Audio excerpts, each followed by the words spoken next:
మద్యాన్ని అనధికారికంగా తరలించే వారి నుంచి స్వాధీనం చేసుకున్న మద్యాన్ని పోలీసు అధికారుల సమక్షంలో ధ్వంసం చేశారు. కరీంనగర్ జిల్లా గన్నేరువరం మండలం పరిధిలోని ఎన్నికల కోడ్ సమయంలో స్వాధీనం చేసుకున్న మద్యంతో పాటు గత 2 ఏళ్ల కాలంలో వివిధ కేసుల్లో పట్టుబడిన మద్యాన్ని మంగళవారం గన్నేరువరం పోలీస్ స్టేషన్ వెనుకాల నేలపాలు చేశారు. గన్నేరువరం ఎస్ఐ తాండ్ర నరేష్, ఎక్సైజ్ ఎస్ఐ శ్రీకాంత్ ఆధ్వర్యంలో ధ్వంసం చేశారు. ఈ సందర్భంగా ఎస్ఐ తాండ్ర నరేష్ మాట్లాడుతూ గత 2 ఏళ్లలో మండల పరిధిలోని అక్రమ మద్యం తరలింపు కేసులు నమోదు చేసి 478 మద్యం క్వార్టర్ బాటిల్స్ ను సీజ్ చేసినట్లు తెలిపారు.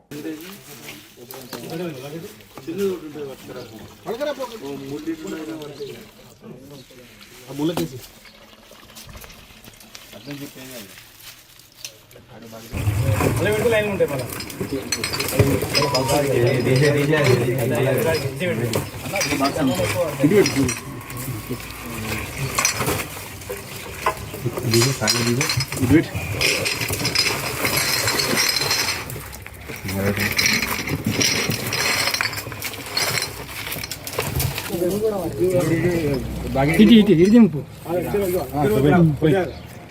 సార్ ఓకే ఎందుకు సరిపోతుంది